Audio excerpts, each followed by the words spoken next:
Graças a Deus. Cumprimento a amada igreja com a paz do Senhor Jesus. Amém. Cumprimento também todos os que estão em casa, também adorando ao Senhor, acompanhando pela internet. Que a bênção do Senhor esteja sobre a vida de vocês. Que nós sejamos abençoados nessa noite. Amém, igreja? Glória a Deus. Convido a amada igreja a abrir a sua Bíblia comigo em Apocalipse, no capítulo 2, versículo 8 em diante. Aleluia.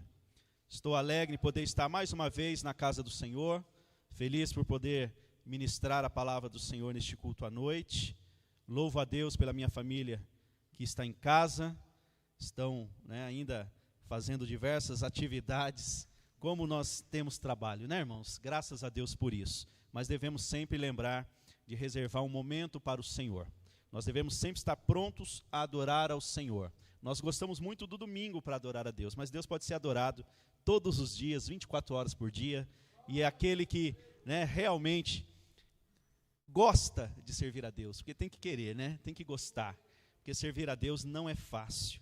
E nós vamos ver nesse texto o quanto a igreja primitiva sofreu e foi perseguida por amar esse Deus que é tão maravilhoso, tão poderoso, tão fiel. Mas ainda assim, nós estamos alegres em servir a Deus, porque Ele é bom. Amém? Apocalipse 2, versículo 8, quem encontrou diz amém. Diz assim o texto sagrado. Vou pegar aqui na mão porque a letrinha está menor nessa minha Bíblia aqui. E ao anjo da igreja que está em Esmirna escreve: isto diz o primeiro e o último, que foi morto e reviveu. Eu sei as tuas obras e tribulação e pobreza, mas tu és rico. E a blasfêmia dos que se dizem judeus e não são, mas são a sinagoga de Satanás. Nada temas das coisas que hás de padecer. Eis que o diabo lançará alguns de vós na prisão para que sejais tentados, e tereis uma tribulação de 10 dias. Sê fiel até a morte, e dar-te-ei a coroa da vida. Quem tem ouvidos, ouça o que o Espírito diz às igrejas. O que vencer não receberá o dano da segunda morte. Aleluia. Quantos aqui creem nessa palavra? Você acredita na Bíblia Sagrada? Você crê que essa palavra foi o próprio Cristo quem mandou João escrever? Você acredita realmente que isso que está escrito é útil para as nossas vidas? Porque se está escrito e registrado para aquele que crê na Bíblia, tem que acreditar que também é útil para si. Você já acredita nisso? Você realmente pega essa palavra para a sua vida e para o seu coração? Sim ou não? Glória a Deus por isso. Então você que acredita, aplaude e glorifique ao Senhor por essa palavra. Mas aplauda glorificando e exaltando o dono da palavra.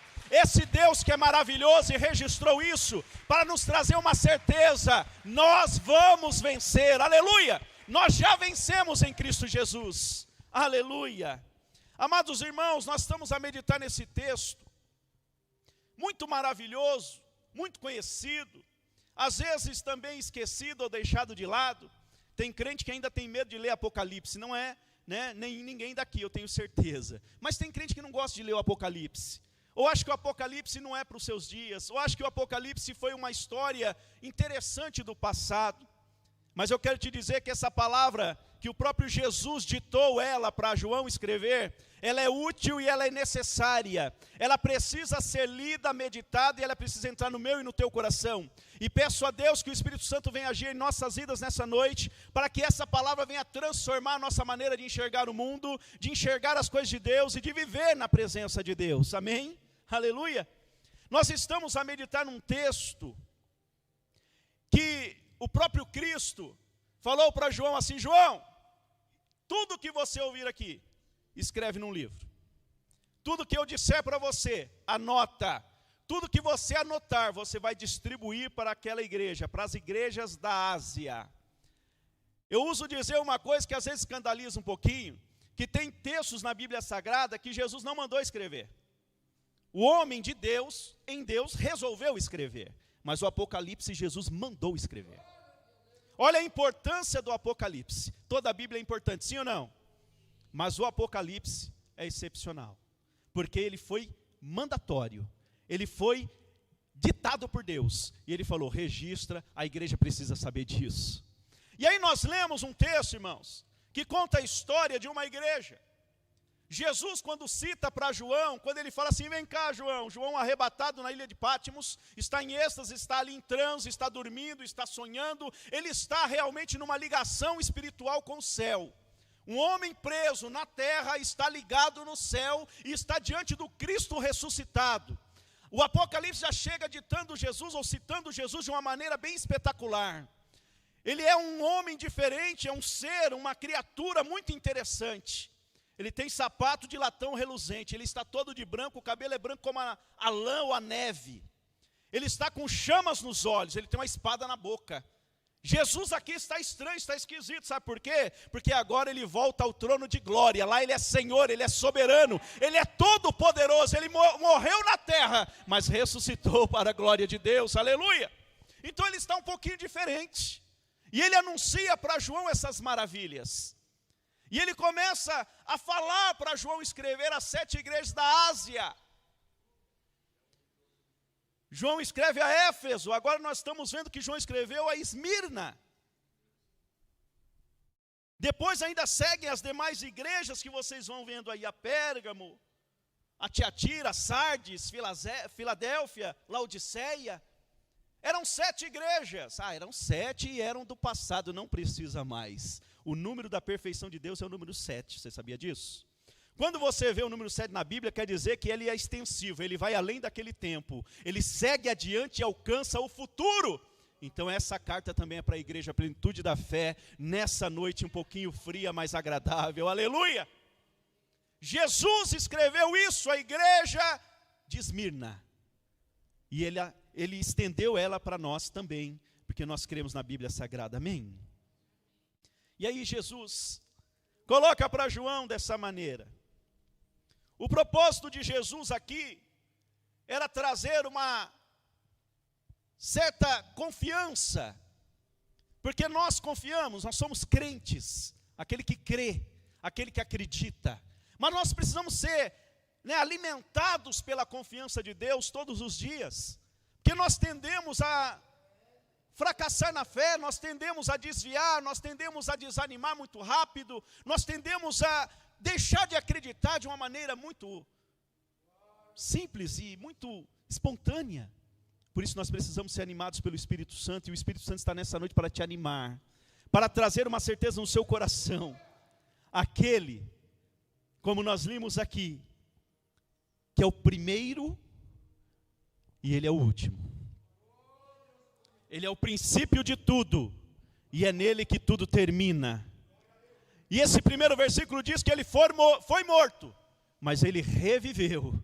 Jesus venceu a morte, e está trazendo a uma igreja perseguida a certeza que eles também vencerão a morte, e estarão protegidos em Cristo para sempre, aleluia.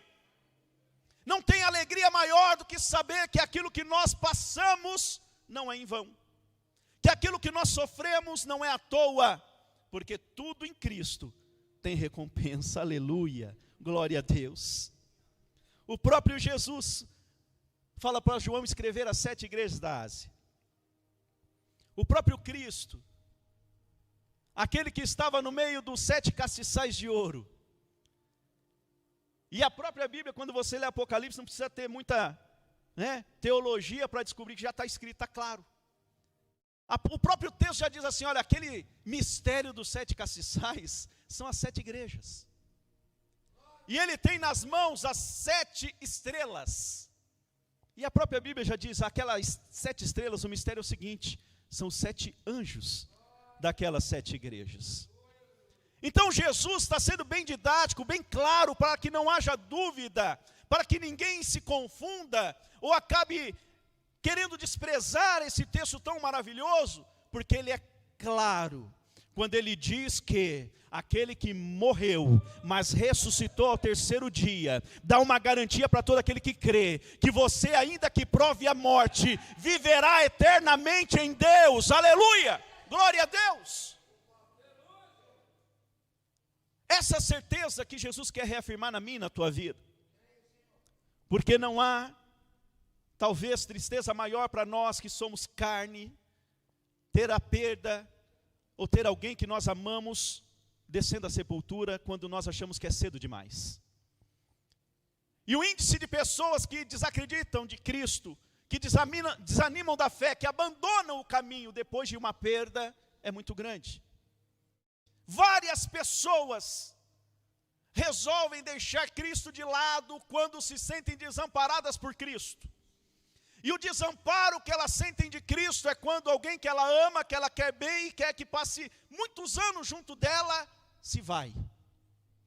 Olha o quão importante é esse texto sagrado escrito em Apocalipse. Porque é para o crente que sabe que o dono da vida que morreu, mas ressuscitou, ele garante que todos nós que cremos nos encontraremos com ele e viveremos eternamente com todos aqueles que nós amamos. Aleluia!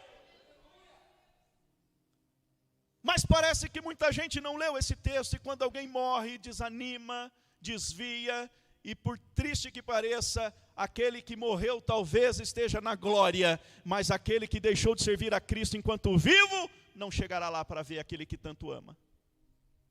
Por isso é tão importante meditar em Apocalipse, não só por isso, mas por tudo que está escrito nele.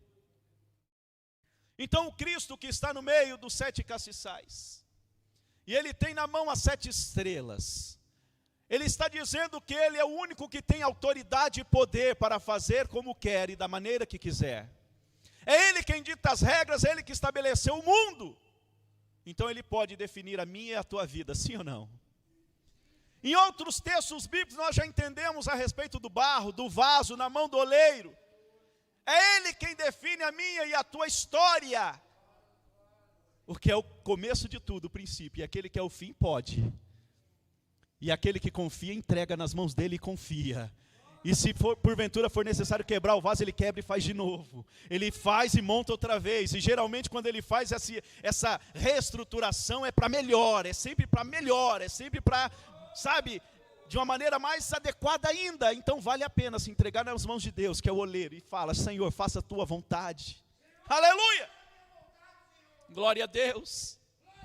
E aí nós vemos que Jesus está dizendo, olha, eu estou no meio das 7 igrejas. E eu estou com 7 anjos nas mãos. Alguns acreditam que os anjos seriam anjos territoriais das igrejas. Vamos para o básico, Jesus é didático, lembra? Ele é claro, ele é objetivo. Ele é aquele que tem nas mãos os pastores dessas igrejas, os líderes dessas igrejas. Ele tem todo aquele que ele estabeleceu como um servo fiel que vai conduzir um povo. Ele está com o pastor nas mãos que vai conduzir um rebanho. Então o Senhor aqui neste momento está com cada líder, cada anjo da igreja da Ásia, e ele está dizendo para cada um deles, eu tenho uma mensagem para você e essa mensagem vai mudar a sua história. Se você acreditar e se basear nessa orientação, você será vencedor. E como eu disse, o número 7 é a perfeição de Deus, e ele estende para mim, para a tua vida, dizendo, eu sou o Senhor que tenho você também nas minhas mãos, porque você também é líder e é governante de um povo, de um grupo, ainda que pequeno, que é a sua família. Se você der ouvidos a essa palavra, e você entender que está nas mãos de Deus, você vai deixar ele fazer o que ele quiser, e te orientar a fazer como ele quer, e você e sua casa será abençoada, porque você está nas mãos do Todo-Poderoso, aleluia, oh glória. Quando você se coloca na mão de Jesus, você pode descansar, porque você está seguro. Mas é difícil estar nas mãos de Jesus, porque quando você está nas mãos dele, é ele que vai te conduzir. E às vezes o Senhor nos leva para caminhos que nós às vezes não conseguimos enxergar o porquê. Às vezes o Senhor nos conduz para uma trilha que nós não entendemos qual vai ser o resultado, onde vai nos levar. Nós queremos, como foi cantado, a gente quer crescer, a gente quer deixar de ser criança, porque criança é conduzido, criança é levado, é realizado com a criança aquilo que o maior ou o mais forte deseja. Mas o louvor já canta que nós devemos voltar a ser como criança e deixar ser conduzido por Deus para Ele levar onde Ele quiser, porque Ele sabe o que é melhor para mim e para você. Então vale a pena se colocar à disposição de Deus, deixar Ele conduzir a nossa vida, sim ou não? Aleluia, glória a Deus. E aí está ali João, pode ter certeza que Cada momento que ele despertava e voltava a cair naquele sono profundo de revelação, era um mini infarto. Eram situações estranhas demais. João coloca palavras que eram bem compreendidas para a sua época. Para a nossa época nem tanto, aí nós precisamos, dar ajustes, mas não nesse texto, isso no Apocalipse todo. Nesse texto, Jesus é tão maravilhoso que ele começa de uma maneira bem tranquila e bem clara, para depois vir simbolismo e coisas um pouquinho mais difíceis de compreender. Primeiro ele te agrada a querer conhecer mais e se aprofundar. É uma leitura que começa muito gostosa, muito tranquila, simples, depois vai complicando, então vale a pena você começar. Você que ainda não leu o Apocalipse, comece. A gente gosta de ler porções de Bíblia, num todo. Parece que aquela pessoa que está fazendo, termina o doce, o bolo e joga uma açucarinha por cima, um açúcar. A gente fica só com aquela porçãozinha, não. Vai na massa, vai na mistura, vai naquela, sustância. E aí você vai se alegrar mais e mais em Deus. Esmirna era uma cidade importante na época. Esmirna era uma grande cidade, populosa. Era uma cidade de sucesso. Era uma cidade que estava aliada a Roma, que era a capital do Império Romano. Então Esmirna era uma cidade rica, uma cidade próspera, vizinha de Éfeso, estava próximo, estava ali dentro daquele cinturão de cidades bem-sucedidas. Esmirna era uma cidade que provavelmente foi o apóstolo Paulo que conquistou para Jesus. Na sua viagem, na sua terceira viagem missionária, Paulo já está dizendo ali em Atos 19:10, que toda aquela região da Ásia, todo aquele lugar, todo aquele povo, tanto judeu como grego, como o povo de Roma, já havia sido apresentado o evangelho para eles. Então possivelmente foi o apóstolo Paulo que levou Cristo para a cidade de Esmirna. Dentre tantas viagens missionárias, ele alcançou este povo, um povo idólatra, um povo que adorava César, um povo que estava à mercê do mundo, das coisas que são naturais. Agora tiveram a chance de aprender a respeito do sobrenatural, do especial, do primeiro e do último, do único que é Cristo Jesus. E eles aprenderam a respeito de Jesus ao ponto de se convencerem de que era o único caminho. Não foi toda a cidade que se converteu, não, a igreja sempre será minoria. Ou seja, quando é exclusivo, quando é especial, quando é melhor, é para um grupo menor, sim ou não? Quando é especial, é para um grupo menor, isso é natural. E ao mesmo tempo sobrenatural quando estamos falando de Cristo. Então um grupo pequeno se converte, e agora serve a Deus. Esse grupo nessa cidade, estava aprendendo com o melhor da sua época, que se dedicou bastante para ensinar a respeito das coisas do céu. Paulo não se cansava de ensinar, e ele sempre começava pela sinagoga. Lá já havia muitos judeus, lá já tinha muitos judeus que sempre gostaram de ganhar dinheiro. Não é de hoje que eles gostam de ganhar dinheiro, sempre gostaram de ganhar dinheiro. Sempre procuraram lugares prósperos, lugares em que podiam fazer vida. E lá estavam eles também em Esmirna. E já se estabeleceram e já tinham as suas sinagogas. E Paulo, quando chega lá, entra na sinagoga e começa a pregar e ensinar, mostrando o Cristo de Deus. E os gentios também creram. Os gentios, para quem Paulo nunca virou as costas, começaram a acreditar também que Cristo era o único caminho. Então se forma uma igreja.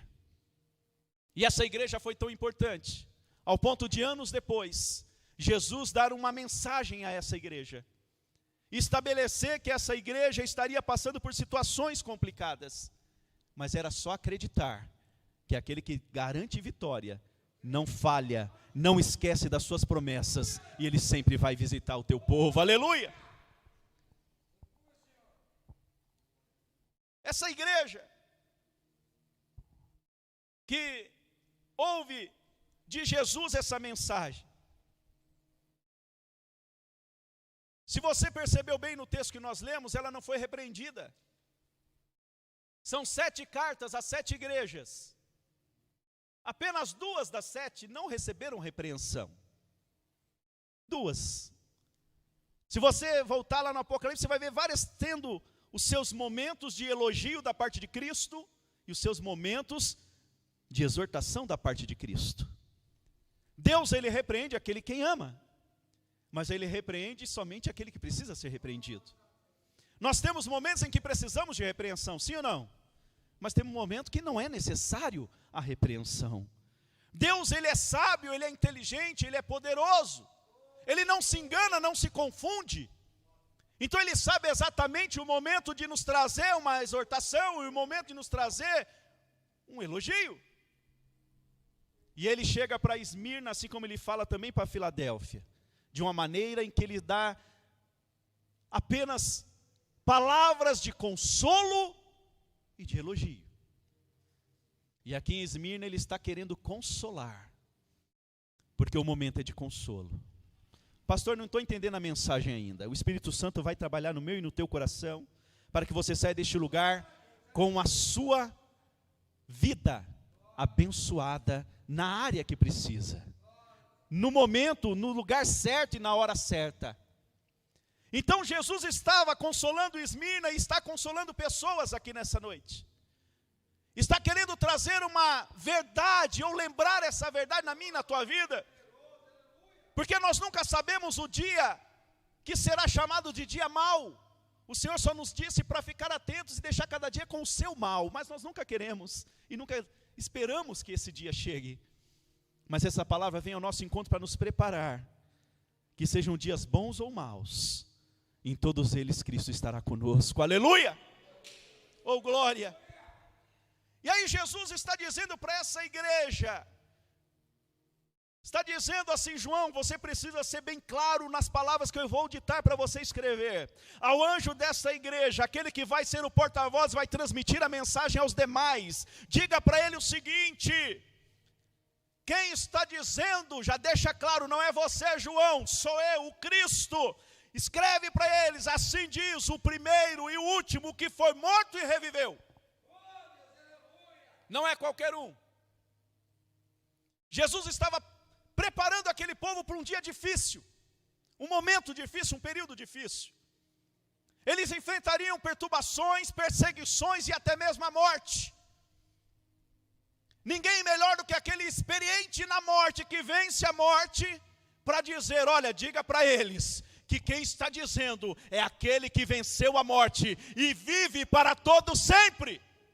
Aleluia! Jesus, ele conhece a cidade de Esmirna. Jesus conhece a igreja de Esmirna. Jesus conhece os crentes de Esmirna. Nós não precisamos revelar RG, CPF, endereço, nem olhar em rede social para descobrir nada a seu respeito. Porque o mais importante é você saber que Jesus Cristo sabe o seu nome, o seu endereço, o seu telefone. Ele sabe tudo a teu respeito. Aleluia. É só você confiar nele, descansar nele e viver as suas bênçãos. Escreve para essa igreja, João, e diga para eles que independente do que acontecer com eles, aquele que está dizendo é o que já venceu a morte. No versículo 9, Jesus diz para João colocar assim: diga para eles que eu conheço as obras deles, eu sei tudo o que eles fazem.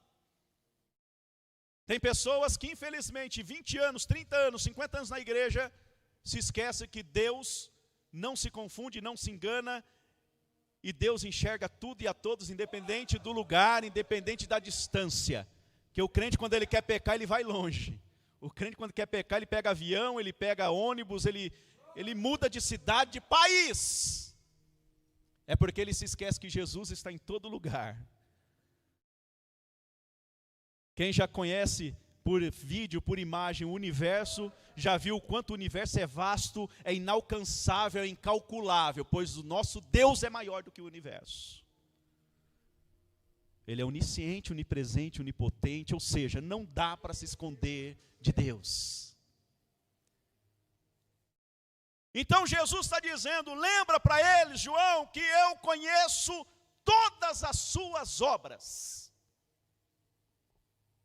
E o melhor de tudo, são boas obras. É maravilhoso quando Deus olha para nós e faz uma avaliação a nosso respeito e chega a uma conclusão rápida. Não é aquele ajuste que nós recebemos na escola. Às vezes a professora sua bastante para trazer um pontinho dali, faz surgir um pontinho positivo de lá e tenta subir daquela nota vermelha, negativa, para uma positiva, para nos ajudar e dar um empurrãozinho para passar. É bom quando Jesus não precisa ter todo esse trabalho. Quando é imediato, eu conheço as suas obras e são boas. O testemunho a respeito de Jó que Deus dá é: viste meu servo Jó, homem reto, fiel, temente a Deus, se desvia do mal. As qualidades são variadas. E nós devemos estar preocupados em ser encontrados por Deus dessa maneira. Aleluia.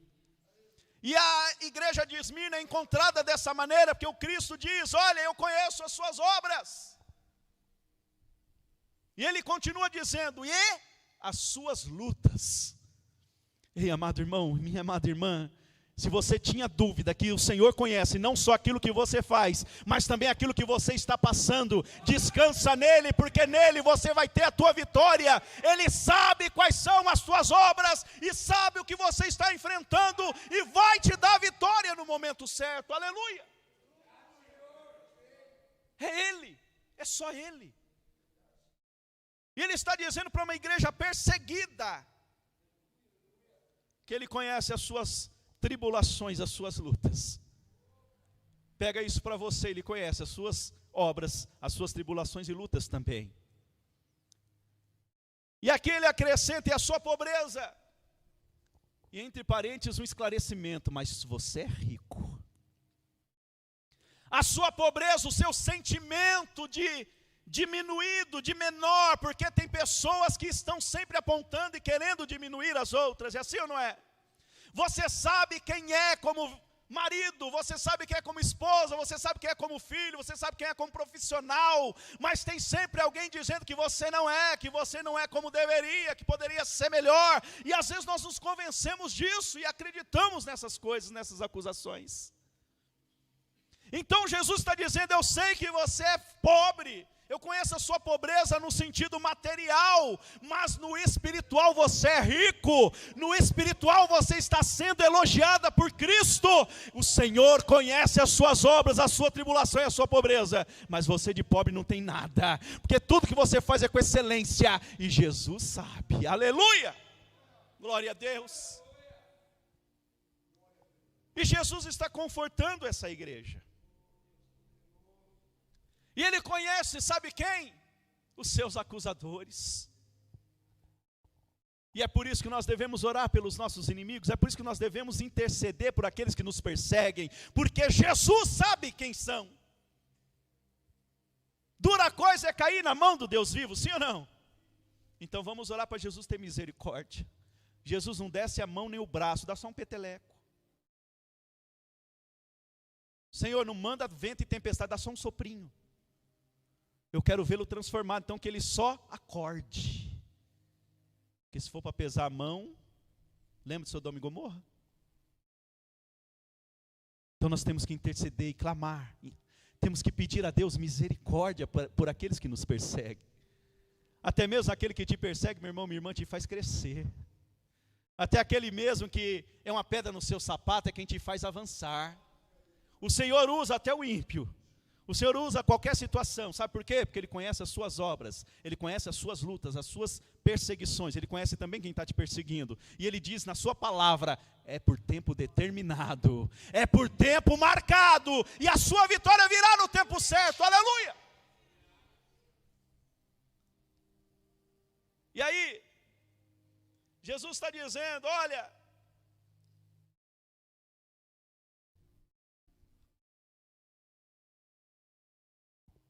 quem te persegue, quem blasfema contra você, geralmente é os da casa, geralmente os do grupo, são os próximos, até porque quem não te conhece não tem o que falar de você.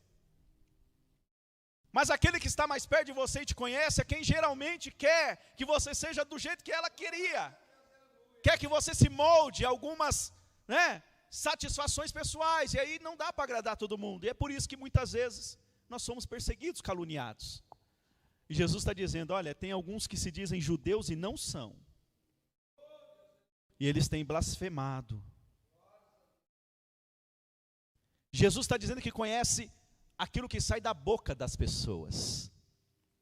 Jesus está dizendo que o judeu, para quem ele morreu, para quem ele veio para transformar, que o rejeitaram e o crucificaram, continuam orando. O judeu continua na sinagoga. Eles continuam praticando seus rituais, os seus cerimoniais. Eles continuam crendo no único e verdadeiro Deus. E essas blasfêmias estão, além de estar lá no meio da cidade, estão subindo em oração, estão blasfemando contra você. Mas eu sei quem são, eu sei onde estão, eu sei até quando. Então descansa. E saiba que no tempo certo, a vitória virá. A blasfêmia desses se dizem judeus e não são, mas são sinagoga de Satanás. Porque se fossem judeus genuínos, verdadeiros, mesmo não crendo no Cristo ainda, não cairiam nesse laço. É aquilo que a gente vê em outras pessoas de outras religiões que são bênção, tão bênção quanto nós. E temos aqueles outros que são diferentes, bem diferentes de nós, e só amaldiçoam. Aqui nós estamos vendo Jesus dizer o seguinte: filho, filha, não importa quem, não importa o motivo pelo qual estão fazendo, o importante é que eu sei. E eu sei tudo ao seu respeito. Então, se você ainda está de pé, mesmo sofrendo, doendo, mas se você ainda continua firme, é porque essa luta e essa provação não é capaz de te destruir, de te acabar com você. Então você está ainda de pé e sofrendo o que está sofrendo, porque eu estou te aperfeiçoando e no momento certo eu te darei a vitória, porque eu conheço as tuas obras e tudo que você passa para dizer basta quando eu quiser. Aleluia! Oh, glória seja dada ao nome do Senhor. No versículo 10, Jesus está dizendo, nada temas, nada. Não precisa ter medo de absolutamente nada. Nós estamos nos dias em que o medo faz parte da nossa história, temos medo de tudo, olha que contrassenso. Jesus está dizendo, não tema coisa nenhuma. E nós estamos vivendo medos diversos. Eu tenho medo de ficar desempregado, sim ou não? É um medo que todo pai de família, mãe de família tem. Hoje, o maior medo que a maioria enfrentou nesses últimos 2 anos diminuiu. Mas o maior medo era o de pegar Covid e morrer. Falando pegar Covid, primeiro que morrer todo mundo sabe que vai, mas ninguém quer também ter medo da morte, sim ou não? Olha como é importante esse texto de Apocalipse. Não tenha medo de nada. Porque muitos têm medo de morrer. Tem gente que não dorme, que acha que se dormir talvez não acorde, então fica se esforçando para não dormir. Tem aquele que tem medo do escuro. Irmão, medo do escuro. Mamãe já dizia, 68 anos, desde pequenininho, eu tenho medo é dos vivos, que dos mortos. E nós temos medo do escuro. O que tem no escuro para dar medo na gente, irmão? Tem gente que não vai no monte, que é escuro. Não vai no monte. Um lugar de adoração a Deus, um lugar que você pode realmente se desligar de tudo, se entregar de verdade. Moisés subiu no monte, será que tinha luz lá? Tinha LED? Tinha breu total. Não tinha nem vagalume lá, eu acho.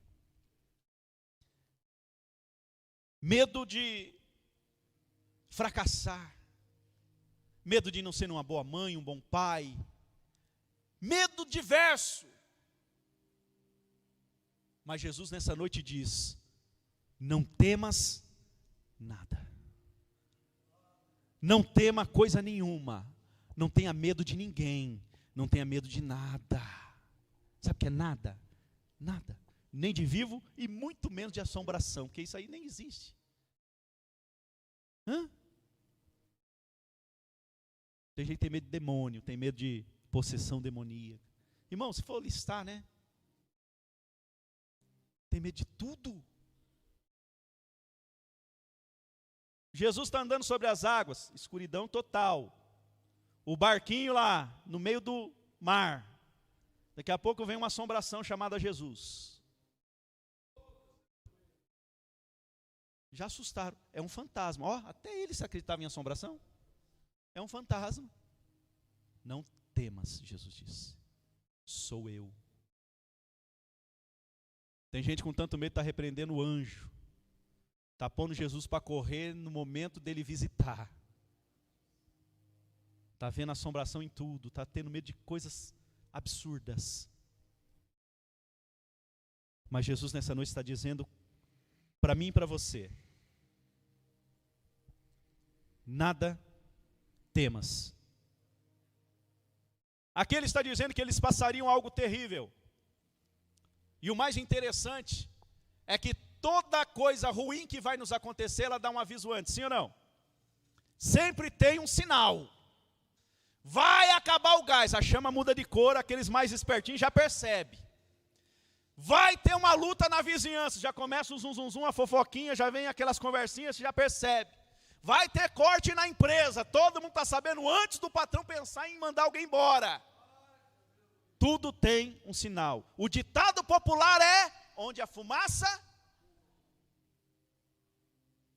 Aí ao invés de temer, ore. Ao invés de achar que vai realmente perder, vai se dar mal, clame. Jesus está dizendo: é só buscar. Não temas coisa nenhuma. E eles estavam para passar por perseguição de morte. E nós preocupados em perder o emprego, perder de acabar o gás na hora do bolo terminar. E aí Jesus diz: nada temas das coisas que hás de padecer. Era certo, não havia dúvida. Eles já estavam ouvindo as conversas na cidade, sabiam que havia coisa ruim chegando. Eis que o diabo lançará alguns de vós na prisão. E na prisão ainda não é o pior de tudo. Na prisão ainda pode ser que escape, ainda pode ser que seja liberto, seja julgado e inocentado. Para que sejais tentados, e tereis uma tribulação de 10 dias. Jesus avisa antes. Se as coisas são percebidas com antecedência, aquele que é espiritual é avisado claramente o que vai acontecer. E Jesus com essa palavra quer dizer o seguinte: não é para aterrorizar ninguém, é só dizer: esteja atento aos sinais. Clame quando ouvir alguma coisa, ou quando perceber fumaça, tem fogo, é assim mesmo. Busque a Deus enquanto se pode achar. Aleluia. Essa tribulação de 10 dias, porém, ser fiel até a morte, e eu dar-te-ei a coroa da vida. Ele está dizendo: olha, pode ser que da prisão ainda venha coisa pior, e se esse pior que seria a morte, ainda assim não temas. O dono da vida, que venceu a morte, está dizendo: você vai ter coroa da vida. Aleluia. Esses 10 dias, irmãos, é para você entender que é por pouco tempo. Podia ser 1000 dias, podia ser 100 dias, podia ser um número maior, sim ou não? 10 dias. Em outro texto diz: o choro pode durar uma noite, mas a alegria? O amanhã também não é assim logo amanhã cedo. É um tempo curto, é logo a seguir de uma grande luta, de uma grande provação, tem logo uma vitória, sim ou não é? Você já viveu isso, nós já vivemos isso várias vezes. Então são 10 dias de perseguição, de tribulação, de prisão, talvez de morte. Mas seja fiel, independente da circunstância. Porque aquele que for fiel vai ter a coroa da vida. Aleluia! Glória a Deus! Nós temos uma certeza. Essa provação que é curta, ela só é sinal de uma vitória que vai vir rapidinho também. Aleluia. No 11 diz, quem tem ouvidos, ouça. Todo mundo tem ouvido aqui? Tem orelha? Escuta? Todos ouviram? Então se você escutou, agora compreenda. Se você escutou, agora deixa isso ser trabalhado pelo Espírito Santo no seu interior, na sua vida por completo. Tem que ouvir, mas tem que praticar. Tem que viver. Então quem tem ouvidos, ouça o que o Espírito diz à igreja. Somente ao que vencer. E é interessante que para muitos a sua vitória é um fracasso. Para muitos aquilo que você julga de bênção é coisa nenhuma para alguns. Para quem era da igreja de Esmirna, na época, nossa, cadê? Cadê aquele povo barulhento, né? É derrota, ó, perderam. É vitória.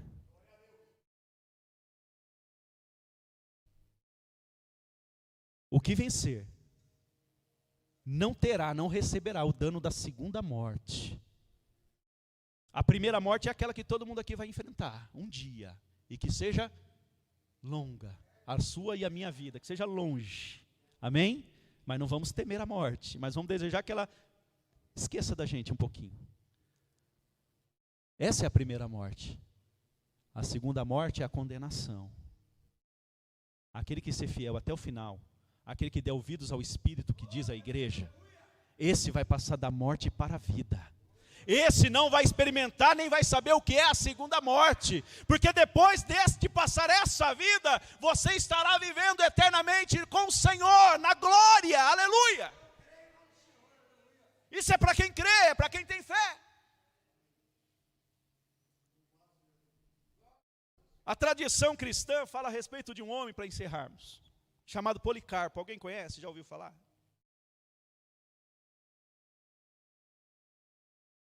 Policarpo foi um bispo da igreja, um dos primeiros sucessores dos apóstolos.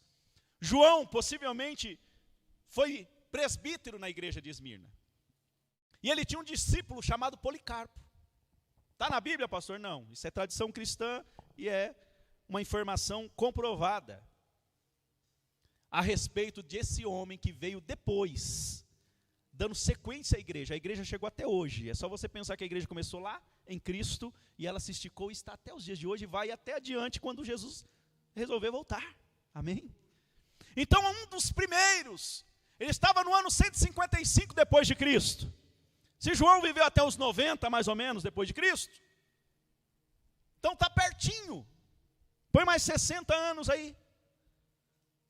Se a igreja de Esmirna foi fundada lá em meados de 50, 60 depois de Cristo, nós estamos em 155 depois de que está esse homem lá, dirigindo a mesma igreja que João dirigiu, ensinando a igreja. E ele também passou por uma situação semelhante a essa que o povo da época em que Jesus mandou dar a informação sofreu. Chegaram até Policarpo, o arrastaram, conduziram à prisão e falaram para ele: blasfema, despreze a Cristo, negue o seu Salvador e adore só a César. César é Deus, César é a divindade, só ele deve ser adorado. Não vou negar a Jesus. Policarpo se recusa, e ele recebe ameaças e fala assim: nós vamos te lançar para as feras, nós vamos te queimar na fogueira. Aí Policarpo diz assim: você está me ameaçando em lançar numa fogueira que vai durar no máximo 1 hora queimando, e depois vai se extinguir, vai se apagar? Sendo que há um fogo eterno, há uma condenação eterna, há a fogueira do juízo, que vai durar para sempre. Faz o seguinte, anda logo, me joga na fogueira de uma vez. Esse não tinha medo de nada. Esse aprendeu em Apocalipse 2. E ele foi lançado de fato na fogueira. E diz ainda a lenda dessa tradição envolvida, que ele sendo queimado não morria. Porque aquela fogueira, embora estaria matando o seu corpo, mas crente não morre, irmão. Crente não morre. Ele é transportado. Ele passa da morte para a vida. E aí cansaram de esperar. Ele estava incomodando até no seu último momento de vida. Espetam ele para ele morrer logo. Jesus disse: não temam o homem, que pode matar o corpo, mas nada pode fazer contra a sua alma. Temas antes a Deus, que pode matar o corpo e pode lançar também a alma no fogo do inferno. Nós temos que acreditar nessa palavra e entender que não importa a dificuldade, a tribulação e a luta. Saiba que o que importa é que Cristo conhece as suas obras. Ele sabe tudo que você enfrenta, Ele sabe da perseguição, mas vai durar pouco tempo e logo virá a sua vitória para a glória de Deus. Aleluia! Oh, glória seja dada ao nome do Senhor. Se coloque de pé em nome de Jesus.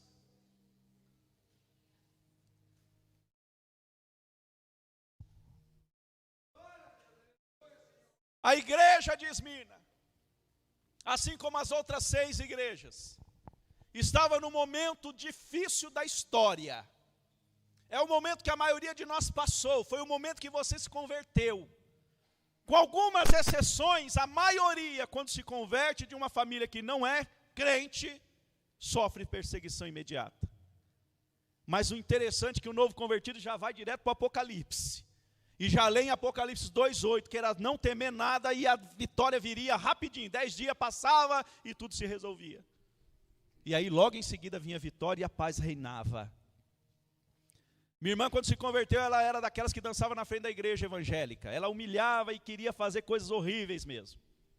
Quando ela se converte, aí vem a perseguição. No mesmo dia, ela era amigona da minha mãe, as duas se davam super bem. No primeiro dia, depois da conversão, luta, perseguição, mandou para fora de casa, humilhava, e ela começou a clamar a Deus. E a luta vinha, e a luta persistia, e ela firme, mas chegou um momento em que ela não aguentou mais. Já tinha aprendido em Apocalipse. Ela dobra o joelho, clama e fala: Senhor, o Senhor conhece todas as coisas, o Senhor sabe o que eu estou passando, mas eu acho que eu não suporto mais, eu não aguento mais, eu vou desistir, eu vou parar porque eu não aguento a luta.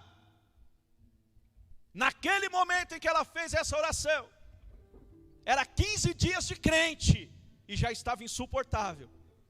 Ela foi batizada com o Espírito Santo. Naquela noite batizada com o Espírito Santo. Na manhã, lembra do choro durar uma noite?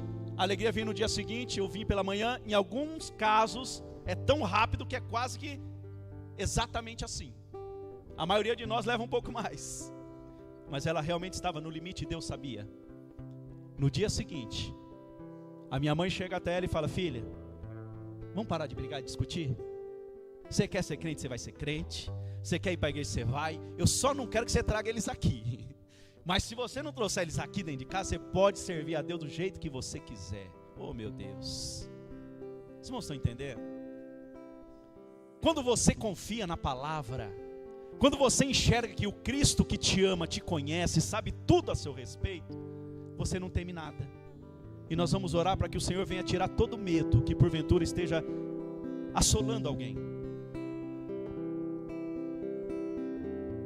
Eu não tenho medo de nada. Eu tenho certeza que a maioria evita o escuro. Pede companhia para ir em determinados lugares escuros. Tem gente que passa em frente a um centro de umbanda ou candomblé e muda de calçada. Tem gente que ainda evita comer carne de porco ou algum alimento, alguma comida. Tem gente que não entra num comércio porque tem uma imagem de escultura, seja ela vermelhinha com chifrinho, ou seja de roupa preta parecendo um triângulo. Seja qual for a expressão da fé alheia, diferente da nossa, alguns de nós tendem a temer, a ter medo e a se limitar e deixar de viver o milagre que Deus tem na sua vida. Então seja qual for o seu medo, seja o medo de morrer, o medo do escuro, o medo disso ou daquilo, que nessa noite o Espírito Santo venha colocar essa palavra no teu coração bem forte, e você possa viver a liberdade de Cristo. E a liberdade de Cristo é aquela que ainda que fosse lançado na cova dos leões, ainda que fosse lançado na fogueira, não seria suficiente para fazer temer. Oremos agora em nome de Jesus. Curva a sua cabeça, feche seus olhos. Apresenta o seu medo a Deus, pode ser em voz baixa mesmo, mas fala: Senhor, eu não quero então ter medo de nada, eu não quero ter este medo ou aquele. E o Senhor vai arrancar esse medo agora, em nome do Senhor Jesus. Pai querido, em nome de Jesus Cristo, a tua igreja que meditou, Senhor amado, a respeito desse texto sagrado, que compreendeu, ó Deus, que a perseguição, a luta e aquelas afrontas que a igreja de Esmirna sofria eram terríveis, mas elas foram, Senhor amado, consoladas pelo Senhor, e elas foram orientadas a não temer a morte, confiantes, ó Deus eterno, na vida.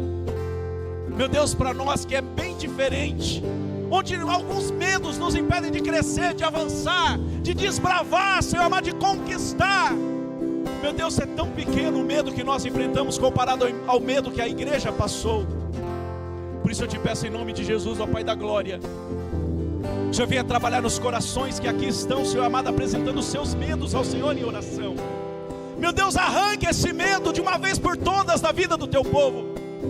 Que o teu povo venha, Senhor amado, experimentar, estar livre de pequenos medos, para quando, ó Deus eterno, chegarem medos piores, maiores, eles consigam sair vencedores também. Pai, que ninguém se trave diante de situações perigosas. O medo nos faz parar, o medo nos faz recuar, mas que a sua igreja que é vitoriosa possa confiar e ir adiante. Que a tua igreja avance, Senhor amado, e jamais recue por medo algum. Pai da glória, em nome do Senhor Jesus eu peço, coloca a tua mão agora sobre os teus filhos, ó Deus, e arranca todo medo, seja ele qual for. Tira todo medo, Senhor amado, toda preocupação, toda dúvida, Senhor amado, e acrescenta a fé. Coloca a fé, Senhor amado, nessa mente, nesse coração, para que possamos viver o seu milagre, a tua bênção completa, para que não venhamos temer nada, para não pararmos diante das situações, que o Senhor tem grandes coisas a realizar nas nossas vidas. Isso é possível, ó Deus eterno, para aquele que crê. E onde há o medo, não há fé, não há. Por isso é tão importante que o medo seja destruído agora. Por isso eu declaro todo medo sendo destruído agora, em nome de Jesus Cristo. Todo medo, Senhor amado, caia por terra, e que só reste a fé, a certeza e a confiança de que a nossa vida está nas mãos do Todo-Poderoso, daquele que criou os céus e a terra, daquele que é primeiro e último, daquele que morreu, mas ressuscitou e vive para sempre. Nós não temeremos nada, nem a morte, porque o dono da vida está aqui abençoando a minha e a tua vida. E você que crê, você vai aplaudir e glorificar ao Senhor, crendo que todo medo saiu, e você vai viver o milagre, em nome de Jesus Cristo.